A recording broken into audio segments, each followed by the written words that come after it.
धन्यवाद। आप देख रहे हैं मेरा यूट्यूब चैनल पोल्ट्री जोन। दोस्तों, यह वीडियो बहुत ही महत्वपूर्ण होने जा रहा है, इसलिए वीडियो को आपको आखिरी तक देखना है। मैंने कैसे मुर्गी पालन के व्यवसाय से बेकरी के व्यवसाय में कदम रखा, क्यों रखा और मुझे कितनी लागत आई और मैंने ये पैसा कहाँ से कमाया, किस प्रकार से कमाया और कितना समय मुझे लगा, इन सभी बातों के ऊपर जो है हम इस वीडियो में बातचीत करेंगे। इसलिए वीडियो को आपको आखिरी तक देखना है। और जिन फार्मर भाइयों को मुर्गी पालन के अलावा बेकरी के बिज़नेस के बारे में जानकारी चाहिए या फिर ट्रेनिंग चाहिए, तो वो संपूर्ण इन्फॉर्मेशन और ट्रेनिंग जो है मेरे पास में जो है उपलब्ध हो जाएगी। और पोल्ट्री से रिलेटेड और बेकरी से रिलेटेड जो भी इक्विपमेंट चाहिए वो सब जो है मेरे पास में आपको जो है उपलब्ध हो जाएंगे। तो चलिए दोस्तों, वीडियो की मैं शुरुआत करता हूँ। देखिए, मैंने 2019 में मुर्गी पालन का व्यवसाय शुरू किया। सुगना कंपनी के साथ में कॉन्ट्रैक्ट फार्मिंग की, मैंने बहुत अच्छी कमाई करी। ठीक है, उसी से प्रभावित होकर मैंने फिर 2020 में एक और फार्म का निर्माण किया और उसमें भी सुगना कंपनी के साथ में फार्मिंग की। किंतु उस समय जब फार्म का निर्माण कंप्लीट हुआ और जब पहला बेच चला, उस समय ही कोरोना लग गया और उसके बाद में जो रिजल्ट रहा वो ख़राब रिजल्ट रहा। ठीक है, 2021 में भी सुगना के साथ में फार्मिंग की, फिर वही शुरुआत में कोरोना लग गया और उसके बाद में जो समय रहा उसमें भी रिजल्ट ख़राब रहा। 2022 में मैंने सुगना के साथ में कॉन्ट्रैक्ट फार्मिंग की, बट रिजल्ट ख़राब रहा। ठीक है, फिर 2022 का एंड चल रहा था, 2023 की शुरुआत में मैंने सिमरन फार्म कंपनी के साथ में कॉन्ट्रैक्ट फार्मिंग की, रिजल्ट बहुत अच्छा रहा। ठीक है, 2024 में फिर सिमरन 23 और 24 के एंड तक जो है मैं सिमरन कंपनी के साथ में रहा। जैसे ही सिमरन और प्लस लास्ट में बारामती के साथ में मैंने काम किया और मेरा रिजल्ट अच्छा रहा। फिर बाद में थोड़ा सा एवरेज रहा, मतलब शुरुआत में तो सिमरन से तो दोनों साल मेरा बहुत अच्छा रिजल्ट रहा, बारामती से रिजल्ट शुरुआत में अच्छा रहा किंतु बाद में एवरेज बन गया। ठीक है, अब मैं थोड़ा सा सिंपल सा एग्जांपल बताता हूँ मेरी कमाई किस प्रकार से होती है। 5000 मुर्गियों का मेरा एक शेड है। ठीक है, ये 5000 हो गया और 10,000 मुर्गियों के मेरे 2 शेड है। टोटल मेरे पास में फार्मिंग हो गई 25,000 बढ़ गई। अब देखिए, 25,000 में से 1250 तो मान के ही माइनस ही कर दूँ, 5% मोडलिटी होती है, तो इसको हमने माइनस कर दिया। अब मेरे पास में तीनों फार्म में बचते हैं 23,750 बर्ड स्टॉक में बचते हैं। एवरेज मैंने पिछले 2 साल 3 साल का रिकॉर्ड अगर मैंने देखा, 2 साल का एग्जैक्ट, तो 2300 ग्राम से नीचे मेरा वजन नहीं आया। टोटल मेरा वजन हो गया 54,625 kg। टोटल में 25,000 बर्ड का टोटल वो एवरेज वजन दिया। और मैं ये मिनिमम जो जीसी बोल रहा हूँ 10 रुपये, क्योंकि मैंने 12 रुपये 13 रुपये 14 रुपये तक भी मैंने जीसी उठाई है, 8 रुपये 9 रुपये भी उठाई है, तो एवरेज जो बना मैंने 10 रुपये निकाल लिया। ठीक है, तो 54,625 में 10 का मैंने गुणा कर दिया, 5,46,250 रुपये मेरे बने। मैं एक मोटा अमाउंट आपको बता रहा हूँ। ठीक है, तो मैंने इसमें टोटल 12 बेच, एक साल में 6 बेच होती तो टोटल 12 बेच निकाली। तो ये कौन सी बेच की बात कर रहा हूँ मैं, 2023 और 24 की। ठीक है, तो 12 बेच का मैंने गुणा कर दिया तो कितना हुआ, 65,55,000 रुपये टोटल मेरी कमाई हुई। जिसमें से मैंने 2 साल का खर्चा निकाल दिया 15 लाख रुपये। तो मेरा शुद्ध मुनाफा कितने का हुआ, 2 साल में 40 लाख रुपये। कौन से साल में, 23 और 24 में। तो दोस्तों, आपको ये समझ में आ गया कि मैंने मुर्गी पालन से कितना अच्छा पैसा अर्न किया।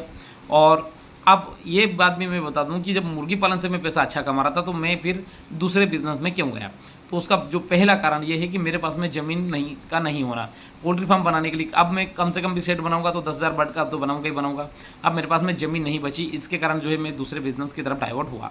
ठीक है, और मेरा एक ही बिजनेस था, चूँकि मेरे 2 बिजनेस है, पोल्ट्री फार्मिंग और पोल्ट्री इक्विपमेंट, तो दोनों एक ही चीज़ से संबंधित है। अगर एक बिजनेस में अगर मान लो कोरोना जैसी कोई महामारी आ जाए या फिर बर्ड फ्लू अगर आ जाए या कोई वायरल आ जाए, तो उस कंडीशन में मेरे सारे दोनों बिजनेस डाउन हो सकते हैं।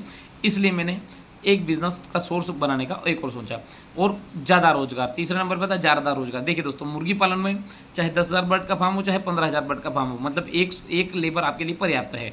ठीक है, तो अब मेरा जो उद्देश्य शुरू से यही रहा कि मैं ज़्यादा से ज़्यादा लोगों को रोजगार दूँ। ठीक है, तो ज़्यादा रोजगार देने के लिए अब मैं पोल्ट्री से तो संभव नहीं था, क्योंकि एक फार्म के लिए एक ही बंदा चाहिए, मैं 2 बंदे 4 बंदे रख नहीं सकता। तो फिर मैंने जो है इस बिज़नेस को एक और कारण ढूंढा कि सेलेक्ट। आज मेरे पास में डायरेक्ट और इनडायरेक्ट मतलब 10 लोग लड़के तो परमानेंट हैं, जो कि मतलब महीने के हिसाब से काम करते हैं, और 5 से 6 लड़के ऐसे हैं जो कि रोजिंदारी के हिसाब से काम करते हैं। किंतु एवरेज मेरे पास में 15 लोग जो है रोजगार आज जो है इस बिज़नेस के कारण मेरे से जुड़े हुए हैं। ठीक है, कैश फ्लो ब्रायलर फार्मिंग आप सभी को पता है कि पैसा 2 महीने में एक ही बार में आता है।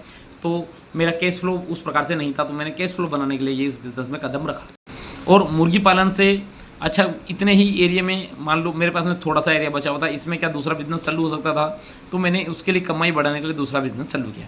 ठीक है, अब मैं बेकरी में क्यों गया, मतलब ये तो मुख्य कारण, ये कारण बता दिया।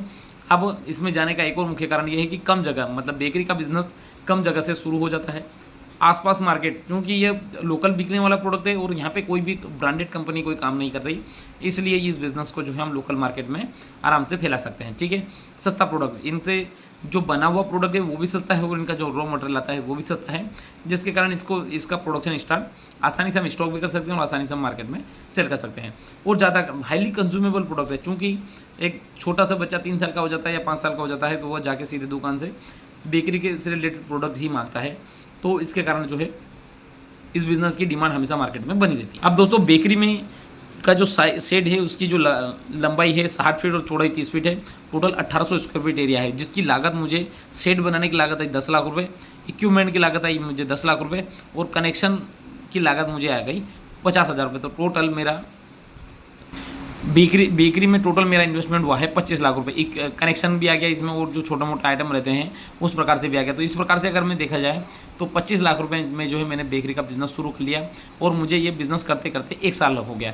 1 साल में मैं डेली कितना कमा रहा हूँ, मंथली कितना कमा रहा हूँ, मुझे क्या क्या चैलेंजेस आ रहे हैं और बेकरी से संबंधित बेकरी में का सेट का साइज़ कितने होना चाहिए, लंबाई चौड़ाई कितना होना चाहिए, उसमें कौन से पाइप लगेंगे, बेकरी में कौन से आइटम लगेंगे, कौन सी इक्विपमेंट लगेंगे और लास्ट में जो है सेफ वगैरह कहाँ से मिलेगी, इन संपूर्ण बातों की जानकारी के लिए आप मेरा चैनल विजिट कीजिए। आपको पोल्ट्री और बेकरी से रिलेटेड सारे प्रोडक्ट की जानकारी प्लस ट्रेनिंग जो है मैं इस बेकरी से रिलेटेड प्रोडक्ट में मैं ट्रेनिंग भी करवा रहा हूँ, जिससे जो फार्मर भाई आके या फिर जो भी फार्मर भाई जो नया बिज़नेस शुरू करना चाहता है और बेकरी के बिज़नेस में आना चाहता है तो वो आके और मेरे से ट्रेनिंग ले सकता है। ट्रेनिंग के कुछ मिनिमम चार्जेस रहेंगे, वो उसके ऊपर जो है मैं विस्तार से बातचीत करूँगा। तो दोस्तों मेरा यह वीडियो बनाने का मुख्य उद्देश्य ये है कि मुर्गी पालन में बहुत अच्छा पैसा कमा रहे हैं और मैं भी अच्छे तरीके से कमा रहा हूँ। मैं हर बार आपको इन सभी बातें इसलिए बताता हूँ क्योंकि फार्मर को सीक्वेंस में पता चले कि भैया शुरुआत कहाँ से हुई और आज कहाँ मतलब किस लेवल पे पहुँचे और इसमें पोल्ट्री का क्या योगदान है। तो दोस्तों मैंने आपको बता दिया कि रिजल्ट खराब कंटिन्यू 6 साल रिजल्ट खराब होने के बावजूद भी जो है मैंने मुर्गी पालन से पैसा 40 लाख रुपए 2 साल में कमाया। किस प्रकार से कमाया वो भी मैंने आपको बता दिया। मतलब ऐसा नहीं है कि हवाई बात करता हूँ कि मतलब यहाँ से इतना पैसा आ गया, यहाँ से इतना पैसा आ गया, ऐसा नहीं दोस्तों। मैं एक सीक्वेंस में आप सभी को वीडियो बना के हर बार बताता हूँ। ये तो मैंने मिनिमम जीसी बताई है 10 रुपये, जबकि 12 रुपये, 13 रुपये, 14 रुपये, 15 रुपये भी जो है आसानी से लोग ले रहे हैं। तो दोस्तों मैंने आपको मेरे मुख्य कारण बता दिए कि मैं पोल्ट्री का बिज़नेस बहुत अच्छा है और मैं भी कर रहा हूँ, आप भी कर सकते हैं। किंतु इससे रिलेटेड प्रोडक्ट किसी फार्मर भाई को चाहिए कि बेकरी में किस प्रकार से उनको इन्फॉर्मेशन चाहिए, तो दोस्तों मेरा चैनल सब्सक्राइब कर लीजिए। आपको बेकरी और पोल्ट्री से रिलेटेड संपूर्ण इन्फॉर्मेशन मेरे वीडियो में मिलेगी। तो दोस्तों इसी के साथ मैं वीडियो समाप्त करना चाहूँगा। धन्यवाद।